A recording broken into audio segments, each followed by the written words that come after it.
name is Carrie Jones-Fonnesbeck. I'm the Chief Program Officer of the YWCA Utah, and we welcome you all here on this beautiful sunny morning. I'm honored to join with Mayor Ralph Becker, Chief Brown, and Bishop Hayashi this morning to acknowledge the loss we all suffer when we lose loved ones, friends, and neighbors to violence. I think it's also incredibly meaningful that we stand here on this ground in this place that is dedicated to the safety of Salt Lake City residents during this week, the YWCA's International Week Without Violence. The YWCA Utah has been in this community for over 100 years, addressing the needs of women and children in their quest to find education, equality, community, and safety. At the YWCA, we believe that being safe and free is fundamental to women's empowerment and to her ability to lead a happy and healthy life for herself and for her family. Today, the YWCA is Utah's oldest, largest, and most comprehensive service provider of domestic violence services, including shelter, transitional housing, supportive services, and education for men, women, and children in Utah. The Week Without Violence is an annual campaign to bring awareness to the issue of domestic violence in our community. 1 in 3 women in Utah will be affected by domestic violence at some point in her life. We wear purple to acknowledge the power and the strength of each individual struggling to survive in an abusive relationship, and for those who have left and are working to make it on their own. Silence breeds violence, which is why we're here to bring awareness to this issue, to provide a voice for those needing support. To anyone who find themselves in need of support after experiencing your own abuse, the YWCA is here for you. Today we plant daffodils in remembrance of those affected by gun violence in our community. These daffodils are about love, beauty, loss, hope, and new beginnings. I hope for each of you they will not only acknowledge the collective we have lost, but will represent a commitment to offer support to a loved one, to provide a safe haven, to model what healthy and loving relationships really look like. I hope that for any of you experiencing abuse, they represent safety and a brighter future for each of you struggling in a home where abuse is present, and a colorful reminder of how precious each life is, how precious your life is in this community. This morning, we will first hear from Salt Lake City's Interim Police Chief, Mike Brown, then from Bishop Scott Hayashi, and then from Salt Lake City Mayor Ralph Becker. After Mayor Becker's speech, and we'd love to invite those present to join us in planting daffodils. Chief Brown.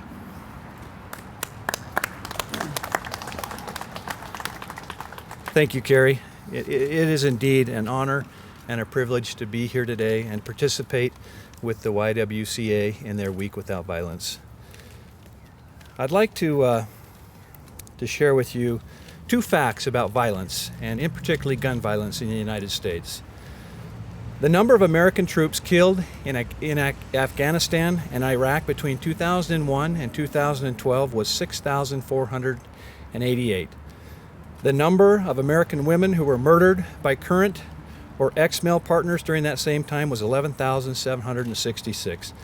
That's nearly double the amount of casualties we've lost during this war. And sadly, approximately 2,000 children, ages 18 and under, die of firearms-related deaths in the United States every year. That is far too many. These statements are tragic facts and should be a call to action to all of us. As a community, we should work together to protect all those who are victims of violent crimes. Let me illustrate how vulnerable and sensitive these victims are. Recently, our officers were dispatched to a domestic violence call, and during the course of the investigation, it became apparent that we needed to provide some refuge and some help for a young mother and her little children. So we called one of our victim advocates to the scene, and they responded. They were able to take this mother and children down to the YWCA. And as the advocate dropped off these individuals at the YWCA, the small boy asked about the security of the building. He specifically asked about the doors that required the staff to electronically open them before they could enter. The advocate pointed out how they worked and discussed that the YWCA was created to be a safe place. This boy then visibly sighed and relaxed and said, "Good, because I don't want to get dead."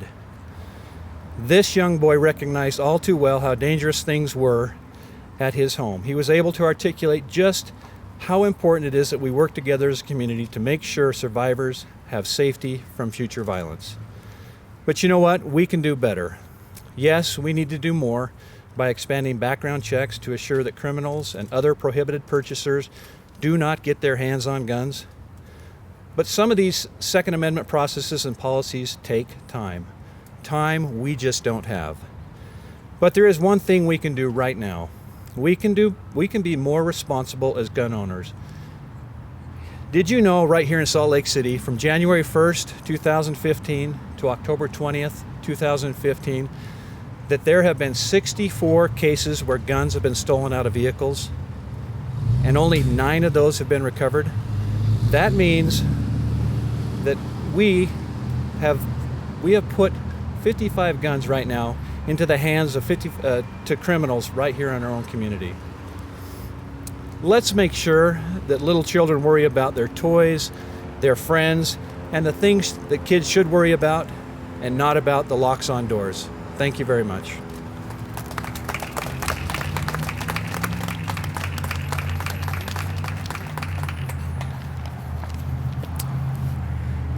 Thank you very much, Chief.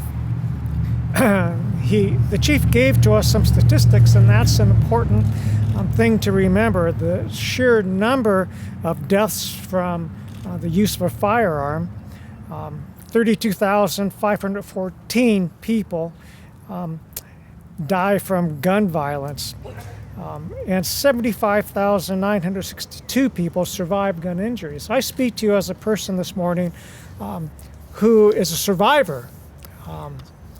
Standing before you, obviously. If I were not a survivor, I'd not be standing here. And what we often forget when we talk about gun violence is that there are far more people who survived the incident than those who are killed. And for those of us who do survive, we have an understanding of what it's actually like then to go through an incident where someone either intentionally or perhaps accidentally shot us.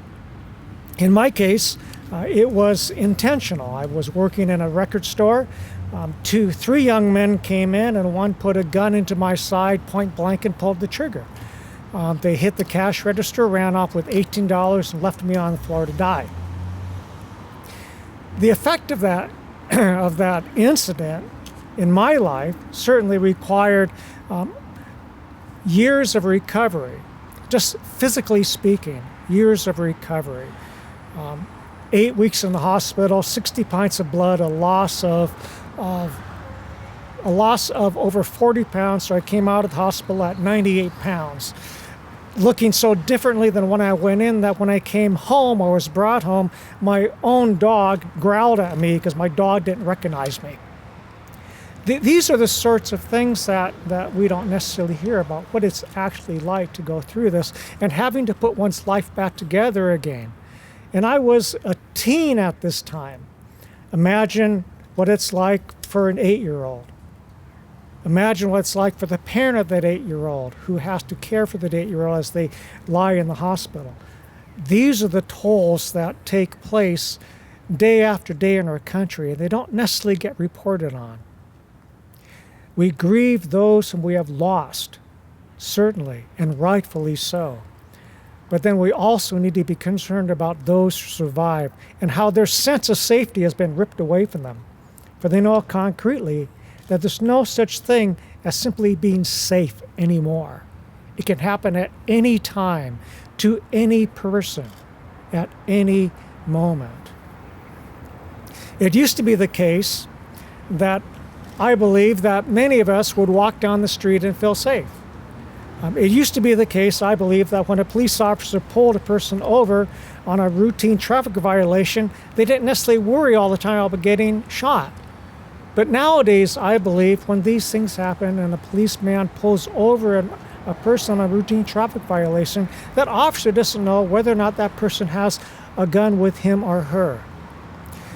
And yet we as a nation knowing these things, tolerate in our communities a level of violence that is simply unknown in other countries. We have more gun deaths in the United States of America per million than any other developed country in the world. It's horrendous.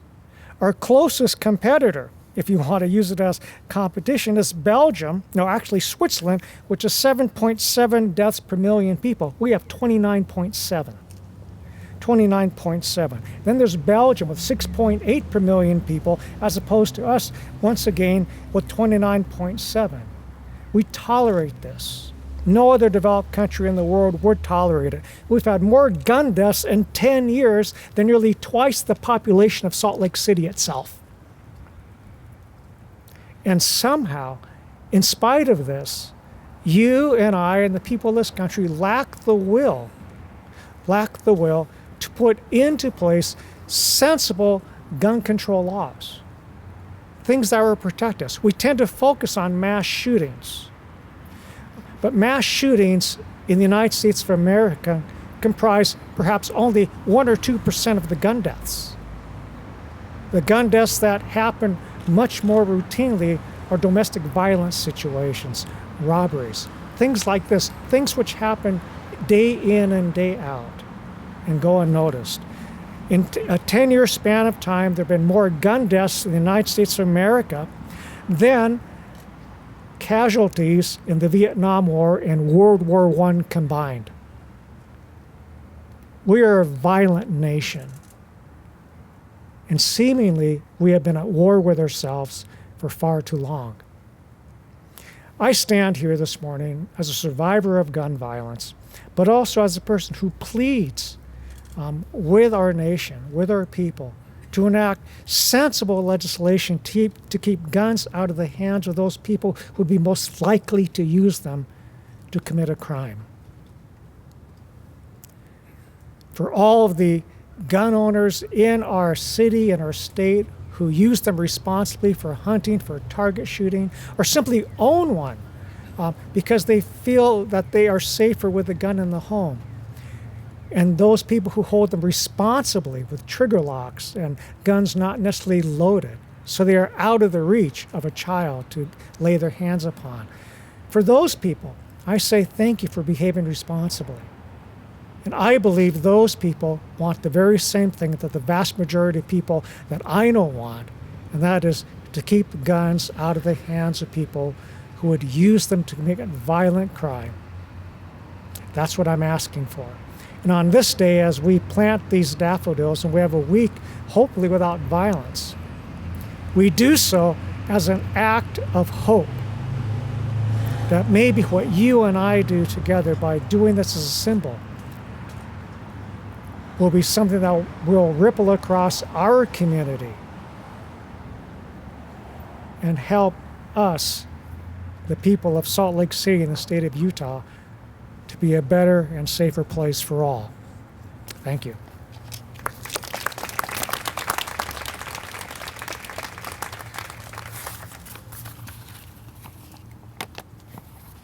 Thank you all for joining us today at our beautiful public safety building, and for joining us to honor the victims of gun violence and their families, and of course to plant daffodils as a symbol of hope for our future and for change. Bishop Hayeshi's experience, his comments, I think should find their way deep into each one of us and all of us who have responsibilities for protecting our community.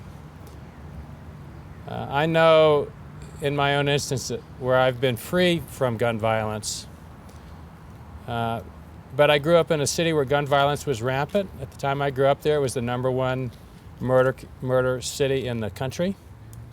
And I know from talking to my fellow mayors who are in cities where gun violence is so rampant that they dread the days for who they're going to hear next who has died.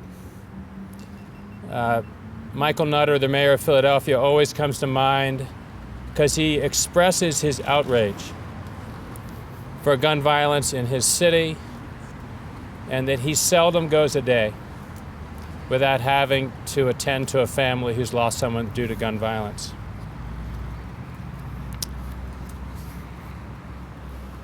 In this country, we obviously continue to have such a serious problem with gun violence, and they've been described here so well. 1 in 3 people in the U.S. know someone who has been shot. On average, 31 Americans are murdered with guns every single day.